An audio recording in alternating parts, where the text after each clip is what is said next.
ఆలుమగలు మంచి పొజిషన్లలో ఉన్నారు. ఎలాంటి ఆర్థిక ఇబ్బందులు లేవు. హాయిగా సాగిపోతున్న సంసారం చివరకు కాపురంలోకి మూడో వ్యక్తి రావడంతో అది కాస్త చిన్నభిన్నమై ఒకరి జీవితాన్ని అర్ధాంతరంగా బలితీసుకుంది. ఈ ఫోటోలో ఉన్న సృజన్, ప్రత్యూష ఇద్దరు వైద్యులే. 2017లో పెళ్లైంది. వరంగల్ జిల్లా హసన్పర్తిలో ఉంటున్నారు. ఇద్దరు పిల్లలు.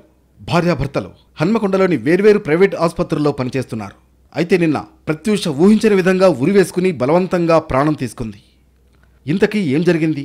ఆత్మహత్య చేసుకోవాల్సినంత కష్టం ఏమొచ్చింది? దీనికి కారణం మూడో వ్యక్తి. సృజన్ కొంతకాలంగా వేరే అమ్మాయితో ప్రేమాయణం సాగిస్తున్నట్లు తెలిసింది. ఈ విషయంపైనే కొంతకాలంగా ఇద్దరి మధ్య గొడవలు జరుగుతున్నట్లు చెబుతున్నారు కుటుంబ సభ్యులు. ఈ కారణంతోనే ప్రత్యూష ఆత్మహత్య చేసుకుందని అంటున్నారు. ఆయన ఒక 10-11 మంత్స్ నుంచి భానువతు శృతి ఇన్స్టాగ్రామ్లో రీల్స్ చేస్తుంది, బుట్టబొమ్మ 17 అని.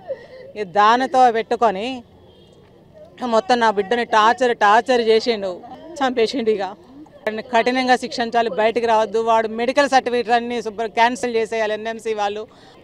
ఇద్దరు చూసిండ్రు. 7 నెలల పిల్ల, 7 సంవత్సరాల పాప. వీళ్ళకి ఏం తెలుసు? దీనికన్నా అమ్మ నాన్న చూసింది, కానీ దానికి అసలు అమ్మ నాన్న కూడా ఎవరో మొహం తెలియనట్టు ఉన్నది. ఇది వాడు మళ్ళీ జీవితంలో మెడికల్ కోట్ వేసుకోవద్దు.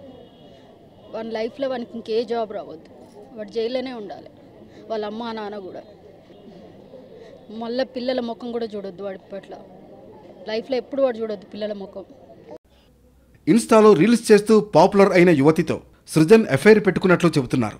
ఇటు పోలీసులు అతన్ని అదుపులోకి తీసుకుని ఎంక్వైరీ చేస్తున్నారు. హసన్పర్తి పిఎస్లో కేసు నమోదైంది.